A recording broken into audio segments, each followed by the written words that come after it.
The key messages, though, is that education, including diabetes education, is so much more than words, so much more than dance. It's a whole partnership together with an individual or with groups of individuals. It's an art, but it's underpinned by science, and there is a great deal of science that underpins diabetes education and effects on HbA1c and various other parameters. Professor Dunnin, Yes? if I may interrupt, the slides have been sent again to Devashish. The slide has been sent. Yes, sir. They're putting it up. Hardik is putting it up. In Okay. the meantime, ma'am can continue. Yeah. Yes, and so there needs to be a respectful partnership with empathy and with tailoring the slides and whatever we're talking about to the individual's needs, physical, psychological, spiritual, and emotional. And teaching is not, if it's not working, it's a sign that what we're doing as the educator needs to change, not what the person with diabetes is doing. We need to change ourselves more often than we need to change. But there are some definitions of diabetes education that have been defined by a conglomeration of our Diabetes Educators Association, the American Diabetes Association, and various others. It's the ongoing process of facilitating knowledge, skills and ability necessary for self-care. And the process incorporates the needs, goals and life experiences of the person with diabetes and is guided by evidence-based standards. And I would like to add to that definition values, because our values very rarely change over a lifetime, but sometimes our needs and our wants do, and our values shape what we need and what we enjoy in life. So having said that, it's essential that clinicians reflect in and on their attitudes towards people with diabetes and on their teaching style. And there's no one right teaching style. And we saw all that wonderful slides this morning about the things that you're doing with and for people with diabetes. I think it's also important to read stories, read good quality fiction, not just evidence, because these help build theory of mind. They help you learn the language that speaks to the people, and that's where we need to be speaking. Language is very, very powerful. We need to use it wisely, and there's an old saying in English, and it may be translatable, it's the least said, the soonest mended. So we should be listening more, and this is something I'll say several times. And we need to be very careful to watch out for stereotyping and inappropriate language. And there have been several language position statements published, one from America, one from Australia, one in the UK, and various others, about the impact that language has on people's outcomes and their quality of life. Having said all that, there has to be some kind of a plan. If we don't have a plan, we may very well end up somewhere where we don't know where we're ending up. However, having said that, a great deal of education is opportunistic. It just occurs when the time is right. And we can sit down with someone, we can start them on insulin, we can do these things that are necessary at the time, but 9 times out of 10, they'll want a refresher course, they'll want to come back. It's what we teach them in that opportunistic moment when they are ready to learn that's going to be the most powerful teaching. Because we know that facts tell, but stories sell. And stories are incredibly important. 90% of our healthcare endeavours are stories.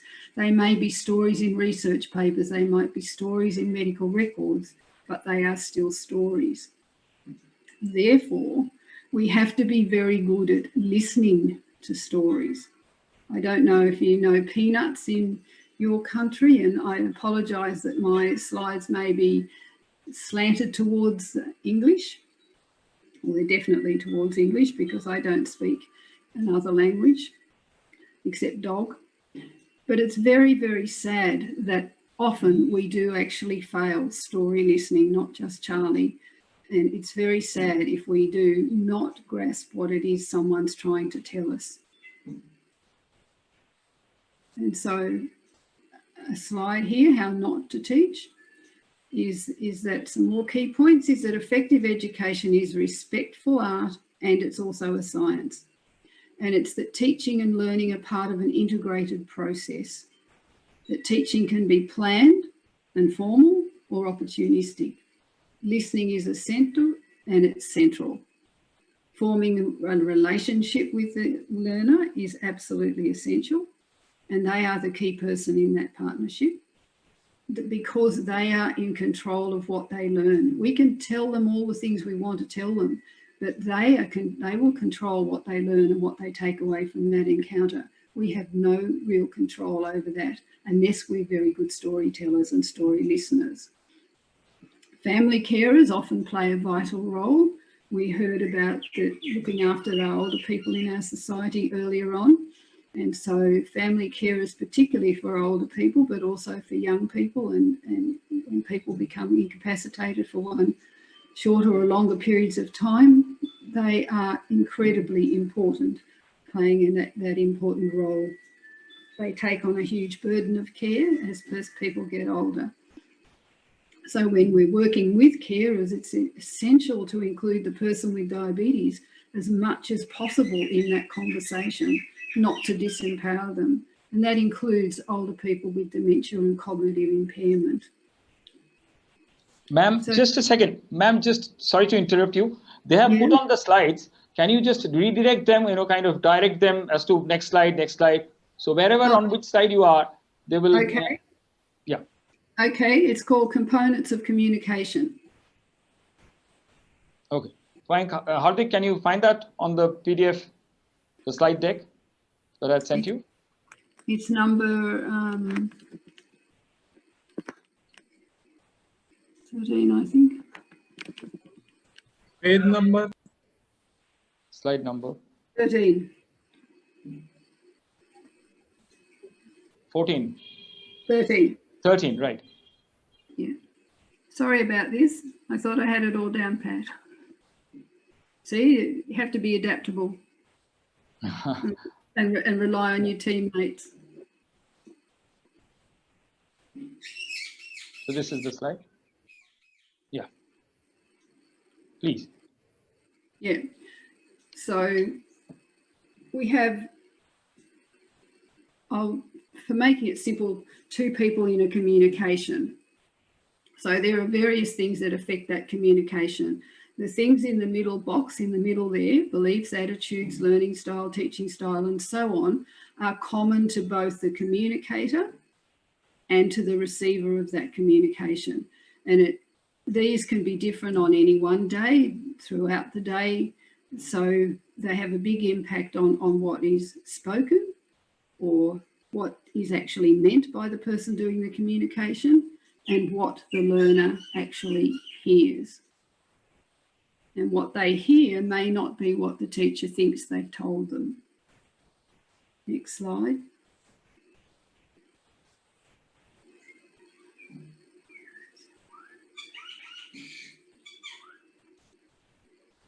Next slide, number 14. This is my favourite slide of all time.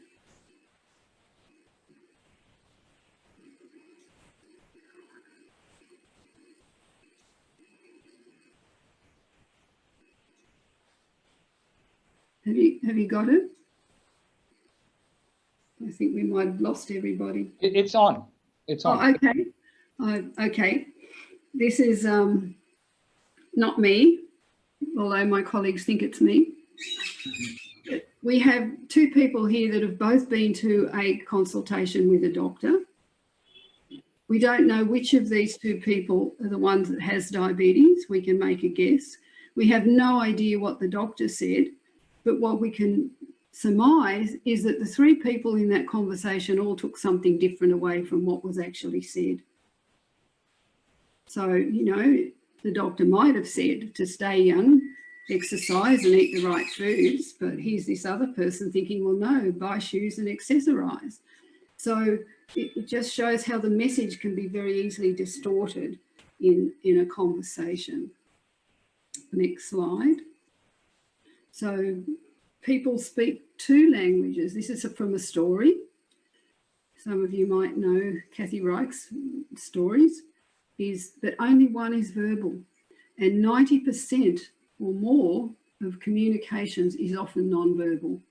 So it's the things that go on, the distractions in the environment, the smells, the noise, the things that are in that environment, other than just the voices that are speaking. Next slide. And we can't think about, without mentioning health literacy, whatever that is, because there are various definitions of health literacy and there are various other literacies that we have to be mindful of. But for somebody to learn a message or to learn what we're teaching them, they have to be able to obtain the information. So if they wear hearing aids and glasses, we need to make sure that they have those things with them and that the environment's suitable for them. They have to be able then to process that information. They have to understand the language system in which the messages are given, the grammar, the spelling in our case, punctuation.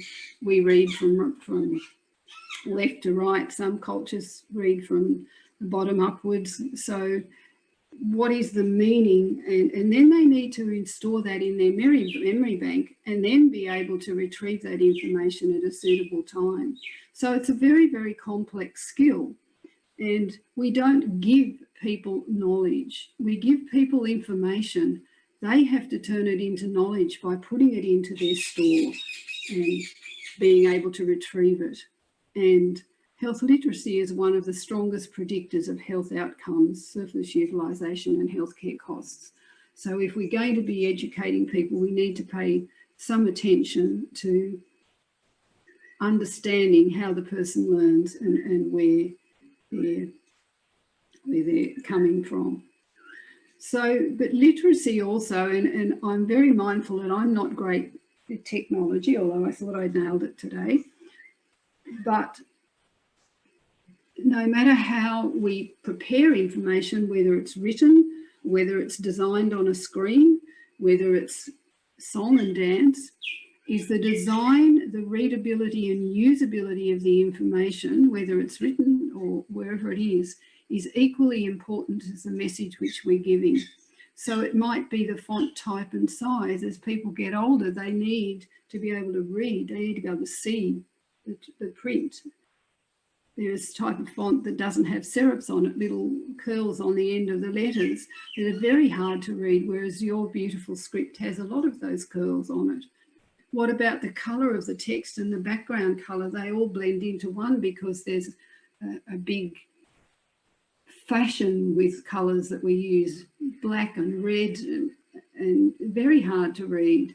Light blue on a white background, very hard to read. And the spacing, there needs to be a lot of white spacing around it. And so it needs to be intuitive. If it's not, people won't use it. Next slide.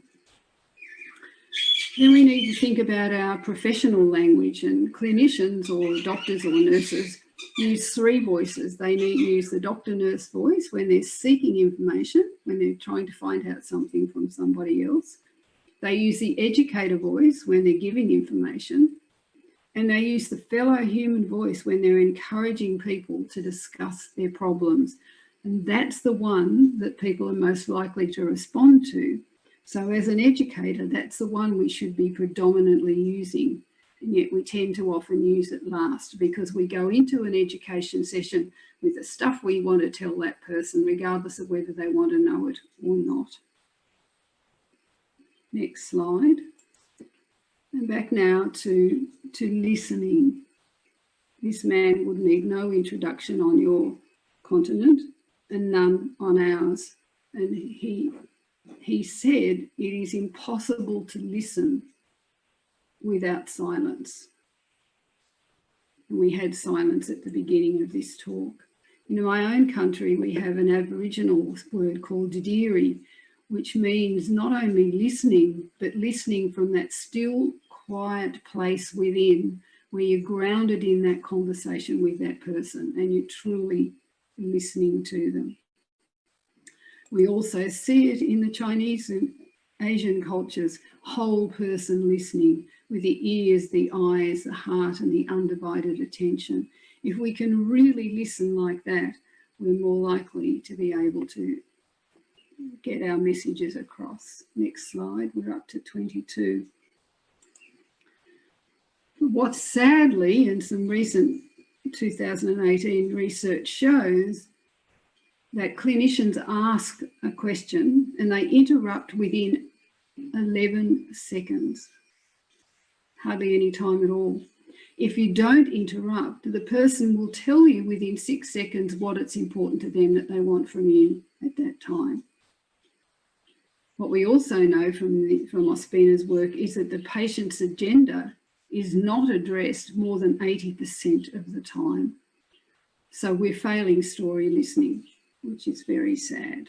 And this is where we need to really start. Next slide. So the environment, how can we create an environment in a busy, especially at the moment with COVID and various other noises, but where we're constrained by the environment in which we are, that is caring, that's nurturing, that's respectful of somebody's personhood and their dignity, where they feel safe. How do we create that?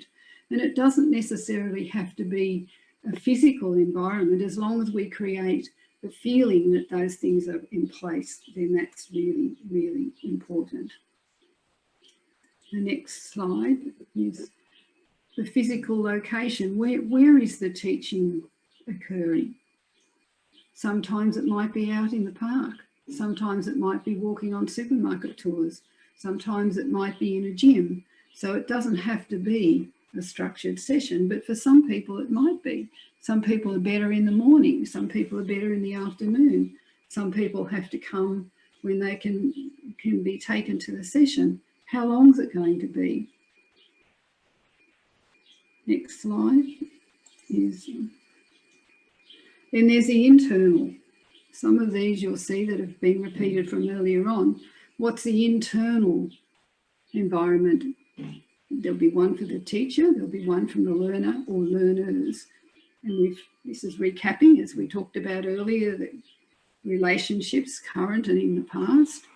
And we're more likely to be opening up to someone if we had a good experience with them in the past. What do I already know? Do I want to know? What's my locus of control? And what are my attitudes towards, what are my attitudes, for example, going on to insulin? And it was nice to hear about your myth busting earlier on. Next slide. So there are many ways to teach, and there's no right way. There's a right way for that person at that point in time, and that might not work the next time. So what is yours, my usual teaching style? Have I got one style that I'm more comfortable with? Do I just go into because it's easier? Why do I do that? Is that the way I was taught in diabetes educator school? How do I decide whether it leads to learning? Yes, I give them a questionnaire and I ask them what they learnt before and what they learnt afterwards. That doesn't tell me whether or not they're going to use that information, whether it's going to be meaningful for them. It just tells me that they can recall it at that point in time. How do I check whether it really suited? I need to check for understanding.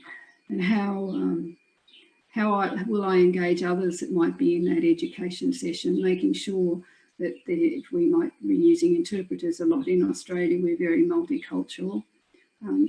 Other staff that might be around, what does that do for confidentiality and a whole range of other things? Next slide.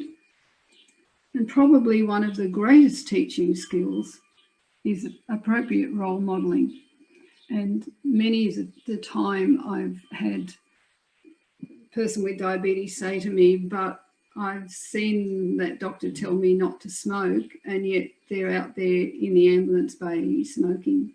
So we need to be role modelling the right and appropriate messages that we're saying one thing and we're doing the same thing.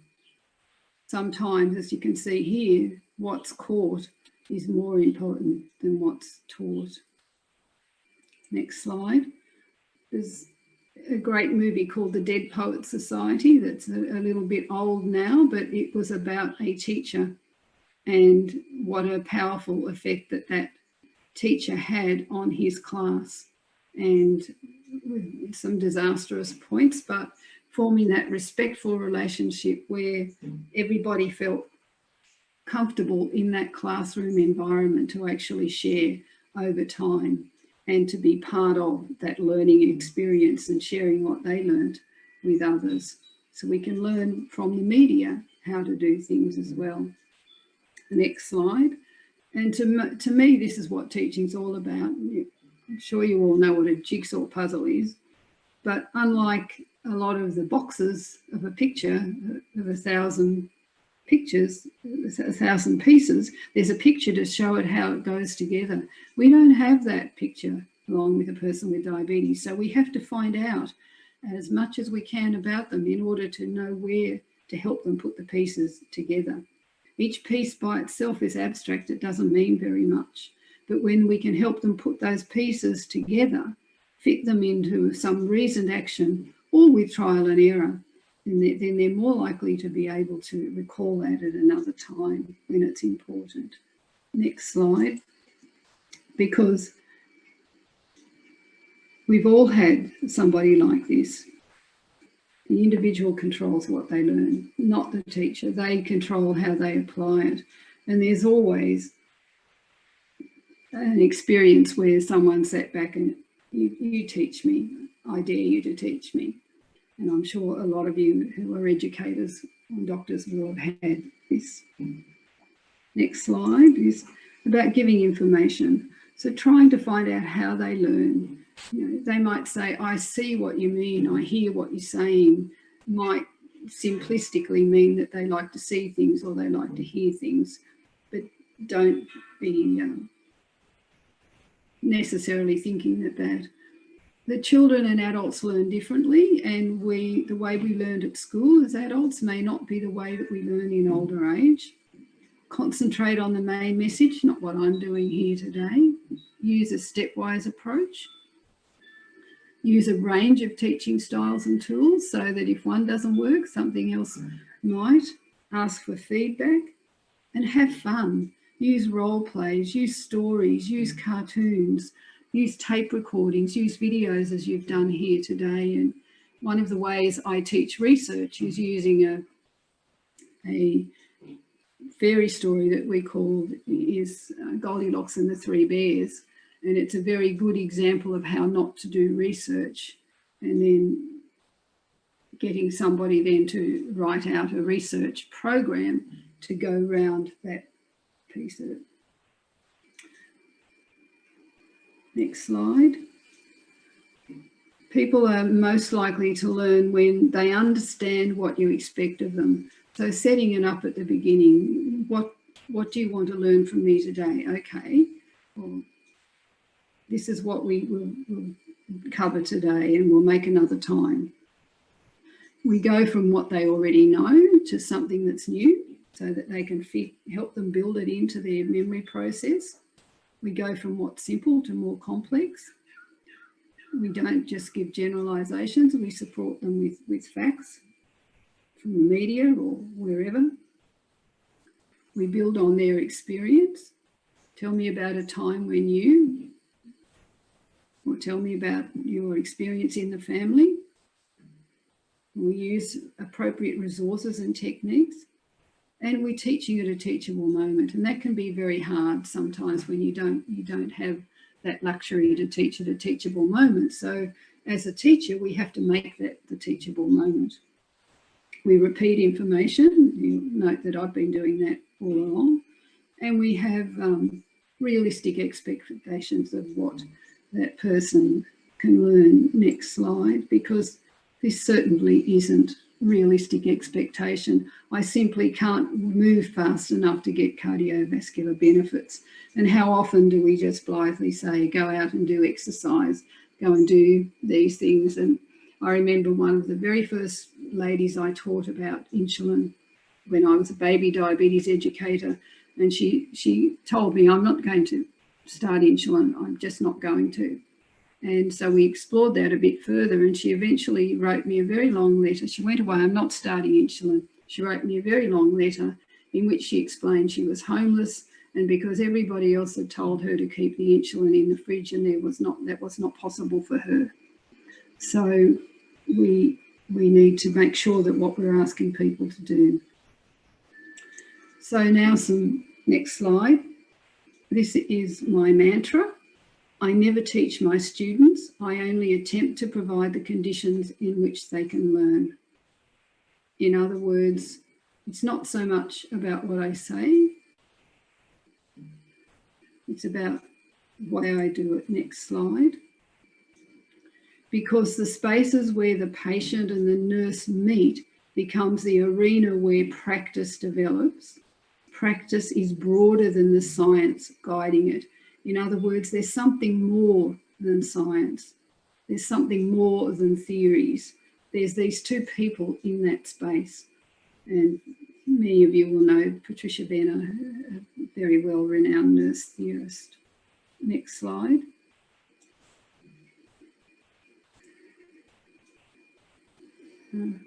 So that then, in summary then, and this is another mantra, Middle Eastern philosopher, the teacher, if he is indeed wise, does not bid you to enter his house of wisdom, but leads you to the threshold of your own mind. And so if that's what we can do for people with diabetes, we can lead them to where they want to learn, and we know what they want to learn, and we can help them learn. That would be, is a very great privilege. And you can see that I was born in the year of the Chinese Year of the Dog, and this here slide is about teamwork. It's about trust. It's about looking forward, and it's about enemies perhaps working together, or people who don't necessarily see eye to eye, cats, mice and dogs, but they're all going in the same direction. They're all going somewhere. Thank you for listening.